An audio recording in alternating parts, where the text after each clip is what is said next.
Good morning everyone, it's Tuesday, so we're back at it again.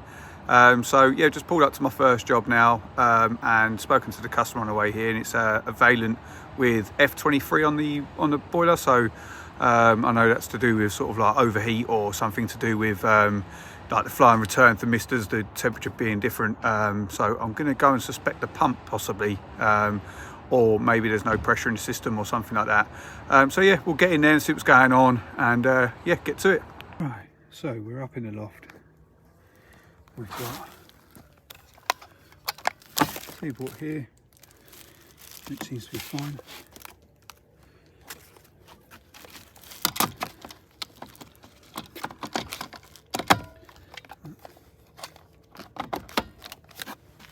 Then we've got the pump over here with no display on it.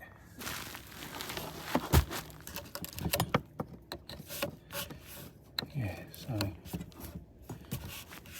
what I'll do, I'll turn everything off and start again.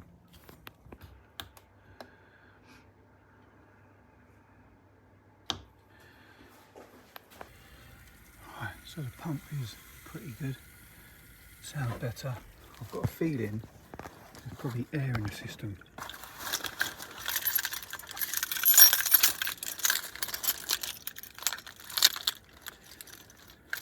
Did vent this a minute ago.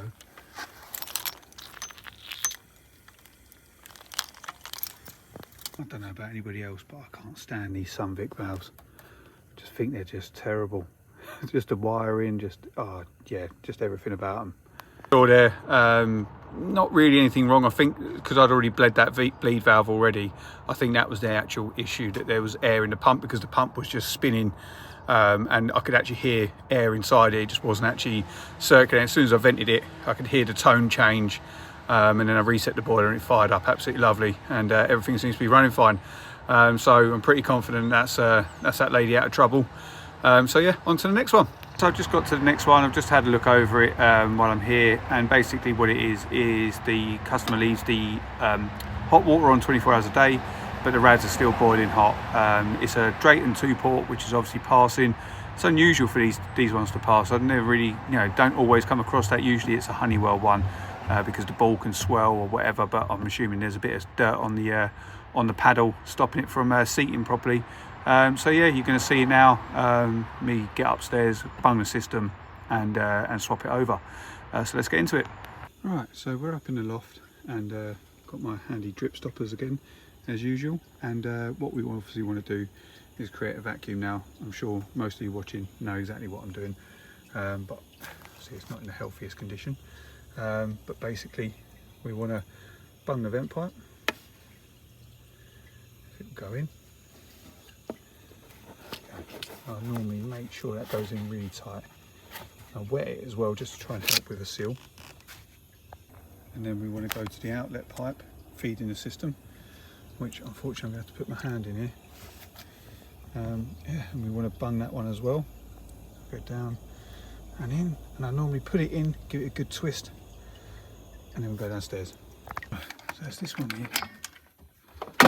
You see it's old, but yes, it's been passed in. Pump's off, everything's off. Get the new valve pasted up, ready to go. You'll have A, which is shut, B, so the valve moves A to B. So it'll probably be on here as well, somewhere. There you go, so A to B. Have a look inside. I can do it now. Twist it open. There we go, that's it open.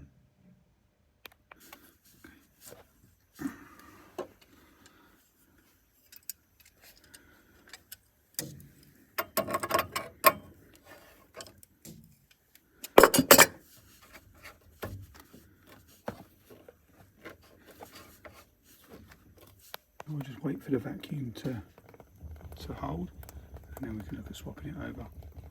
The reason why I do it like this as well is because I've still got complete control over it. So say if it was getting full, I can close that back off, then I can empty that tub out. You can see how hot it is as well, steaming. Okay, so it's working well. Now we're going to swap it over.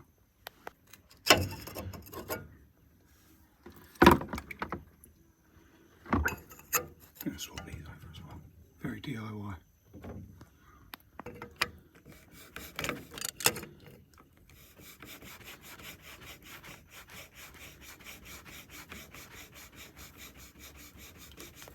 Just grip it lightly.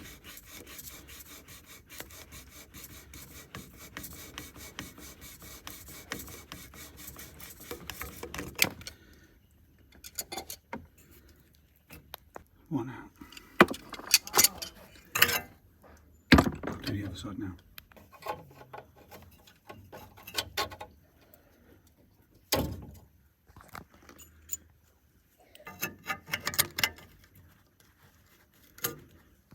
All back in, get the bungs out.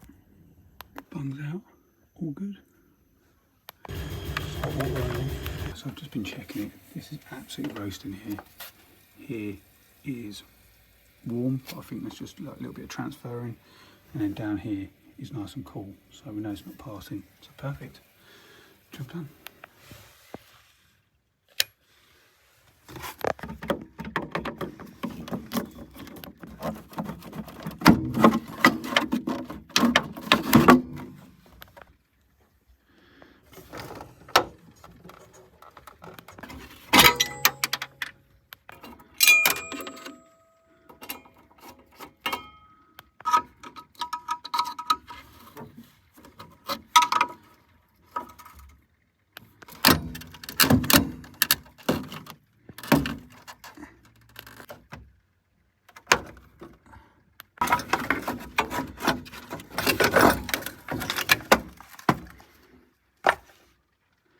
I think it needed replacing anyway, don't you?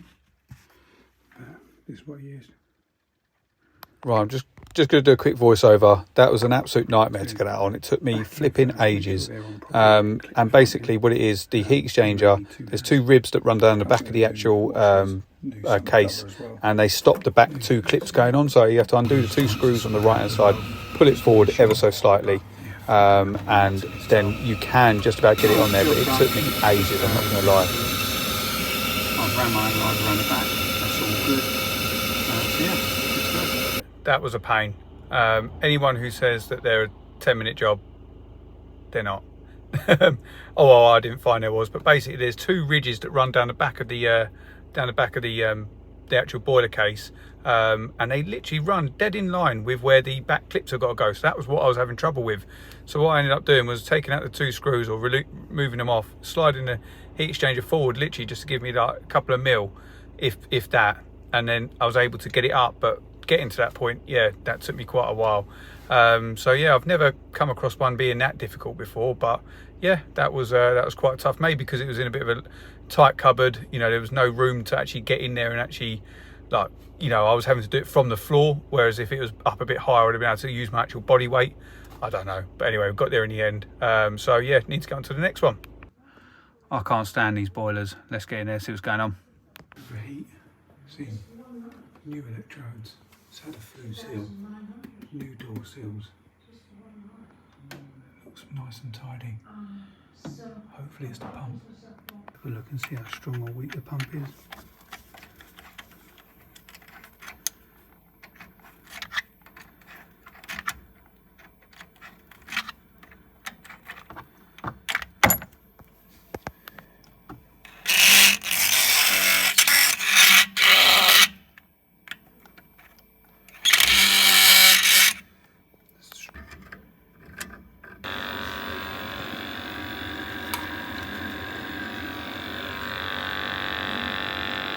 It's been there for a couple of minutes.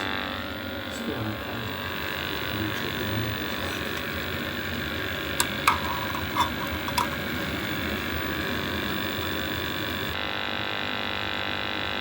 Testing. Absolutely everywhere so far. Can't find anything.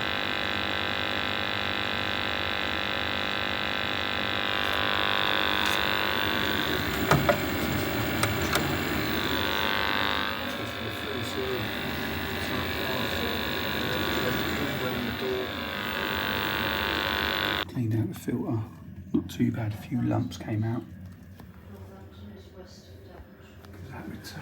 is a bit cool. Yeah, it's a lot, so now.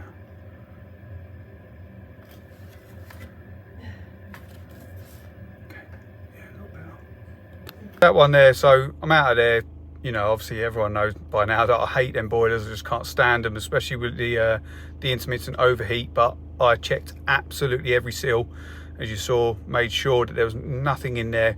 The flue seal had been replaced, the door seal had already been replaced, and they were still good. Checked all the electrodes, makes everything was okay. I cleaned the filter because basically, obviously the heat was leaving the boiler, but the return was cool. So I cleaned the filter, a few chunks came out as well. So, and it is returning now. And the boiler, I waited there for quite a while after I made sure the boiler turned off, and then came back on again of its own accord, and it didn't just lock out again, which it did, which, you know, obviously shows that we're getting circulation again now. So I've advised that they may have to potentially get a power flush in the future, but just monitor it and see how they get on. They have been told this in the past, from what they were saying, so it's not something new to them. So yeah, we'll get on to the next one and see what's going on. Lovely customer on this one. So I've got a Worcester Green Star ERP, which is one of the, like 30i, which is one of the newer Star ones, with the expansion vessel on the left hand side.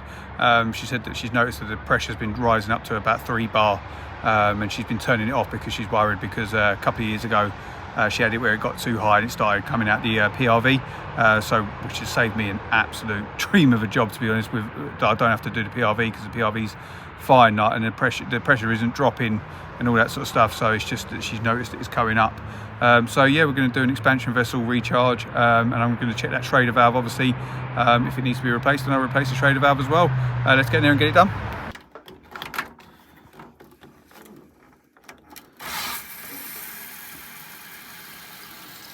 Okay, so it's actually already up to pressure. Strange. So the vessel is okay. Just put it back up to 1, hoping that the pipe isn't blocked. But what I'm going to do, I'm just going to put it into maximum now.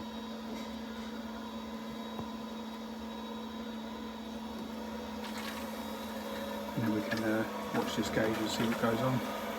So put it on max. It's within the bar.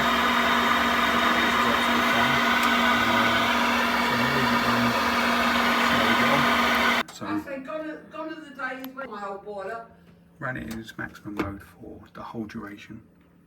It moved that much, right, which is absolutely fine. It was up to 85 degrees, absolutely perfect. No issues at all. So I've just told her not to look at the gauge. So I'm out of that one. Absolutely lovely customer. I just think that, to be honest, I think that she got herself in a bit of a tiz because she looked at the pressure gauge and it was above 2. So yeah, I think she got herself in a bit of a tiz. So I drained it down, checked the expansion vessel. As you saw, it was pressurized fine. If anything, it was a little bit too high. It was like 1.2, so I dropped it down to 1. Tested it at its maximum rate for what, 15-20 minutes, like whatever the engineer, whatever the maximum rate goes into for however long. The gauge moved from 1 to 1.5, which is absolutely fine. Every rad was absolutely piping hot. It was like 82 degrees. I can't see any problems, to be honest. Yeah, if it was going to do it, it would be, if it was going to be getting up to 3, then it'd be definitely be doing it, then. So yeah, I don't think there's a problem. I think she just maybe saw something that she wasn't too comfortable with, but I've made her feel a lot more comfortable. So yeah, that's that one. So get on to the next one. Right, so that last one, you just saw a little snippet of me replacing the pump. That's the first time I've ever worked on one of them boilers, to be fair. It's an old 28i Junior, one of the original sort of like Worcester boilers, I guess. I've never done anything on there, but the boiler was overheating. Checked the pump spindle, absolutely just not moving at all. Replaced it, fired it up, lovely. It's running like a dream now.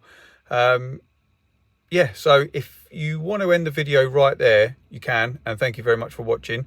But if you haven't, or if you don't want to, then basically I just want to talk about the route I took to get into all of this, because obviously I did start late, and I know that a lot of guys have been messaging me because they're starting late as well. And basically how I got into it, so I was 27, 28. no, 28, I started doing evening college. I was a gardener at the time. Started doing evening college, and yeah, I've done that for 2 years, and then finished that and thought I was a plumber, because that's what they make you feel like. You feel like you know everything when you come out of there. Little did I know, I knew absolutely nothing. So come out trying to get jobs. People were like, no, not with a diploma. You know, I'm not going to take you on, etc.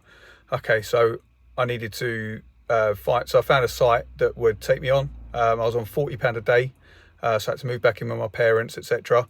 And done that for a good few months, and then the site got broken into and I lost all my tools. I had no money to replace them. The guy that I was working for wouldn't help me out, wouldn't even give me a spanner, drill, etc. So I then left there, and I went back to gardening for a little while. And then, when I say a little while, a couple of weeks, and then a friend of mine said to me, do I want to come and do some maintenance at a school? So I said, yeah, I'll be up for that, definitely. So I started doing that, doing maintenance, handyman, etc. I was able to take my time on jobs then, like with regards to toilets and taps, etc., because I had the time. So moved on. So I started doing that, and yeah, done that for just over a year. My son was born around about that sort of time, and then I started applying for plumber jobs, etc. And local company to me, really good guy.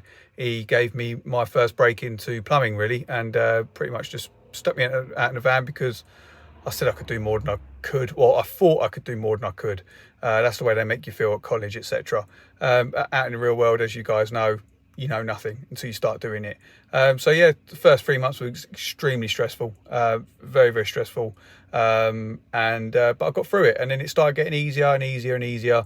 And I was with them for quite a long time. And I've always had a clear vision in my head of where I want to get to, which is where I am now, being gas qualified, working on boilers, etc. But I feel like you need to do your time as a plumber. Like to learn the basics, how systems work, you know, just even down to hot and cold water systems, how they work, issues, airlocks, all this sort of thing that you're gonna need to get yourself out of trouble. And yeah, so I've done my time with them. Then I moved on to another local company as well, who another obviously really good guy as well. Still speak to a lot of the guys from there as well, on probably a pretty much like a weekly basis. And yeah, I absolutely, you know, loved it working there, and I learned so much. I mean, with that company, I went from doing toilets and taps. Then next thing I know, I'll be on a site, or we was at Gatwick Airport for a few months, working up with like 52mm pipe, etc., doing like shop fit outs, etc. And then we moved on to Romford Dog Track. We moved on to all these different big jobs, and then we'd always come back to the small jobs in between times. And yeah, I loved it. I absolutely loved it. I thought it was, you know, it was great. But as I said, I've had this clear vision of where I wanted to get to. So I then wanted to work with boilers more. So went back to the previous company, and then COVID hit, etc. No one knew what was going on. We then parted ways, and I started doing my own stuff in, you know, straight away, like 2 weeks into being furloughed. And then I found another like builder locally, who was working in the hospitals, which was an absolute godsend, because then I was able to, you know, plumb in toilets, taps, sinks, showers, etc., for the nurses and doctors in the hospitals. There'd be like one toilet and one shower between like 40 doctors, and obviously everyone wanted to be super clean at that time. I was putting in like extra taps in the actual wards with the patients, so I'd be all gowned up and etc. You know, I had to wash down all my tools before I went out. Yeah, it was horrible time, but it was good as well. The guys that I worked for were really, really good. Learned lots of bits and pieces, you know, just, you know, bits of carpentry and all this sort of stuff as well. So that was really handy.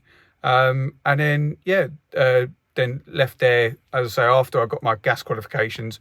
I moved on from there, because, as I say, I've had this clear goal. And yeah, went on from there and started working with somebody else, and who was just doing like basically servicing on boilers for Valent boilers. I remember being so nervous. I had no idea, didn't even know how to get a boiler into service mode. Didn't know, and this was, you know, 2 years ago now. I had no idea. I'd be terrified changing like a G10 seal, etc., thinking, oh my god, you know, it's quite a big job, whereas that's not a big job. But yeah, that's how nervous I was at first. I was still nervous, six months in really, because I still didn't really know a lot. I was good with the system side of things, so I was able to do servicing and system work as well. So I'd be doing like 2 or 3 pumps in a day, lots of valves, etc. But it just got too much in the end. So I moved on from there again, and then I've been where I am now for just over a year, and to be honest, I absolutely love it. And in a year, how much I've learned is just ridiculous. I swear to God, like you learn sort of like 5 years worth of like breakdown in just a year, because you're just doing it every single day, and it's great for for getting good at stuff. Obviously every boiler still trips you up and stuff. I don't know anything really, I'm still learning. But yeah, just thought I'd give you guys just a brief rundown of where I am. Obviously I've done my commercial tickets as well. Will that go somewhere? I'm not too sure, but it's there. I've got it, just in case any opportunity arises. But yeah, I hope that gives people an idea of what you got to do. But also, to get good as well, the amount of free days that I used to do for people. I used to go and work for people for free a lot. I'm talking a lot. Most weekends I'd be out doing stuff for free. Just to learn bigger stuff, because that's the only way you're going to learn is by doing. So yeah, thanks again for watching. Please like and subscribe. See you later.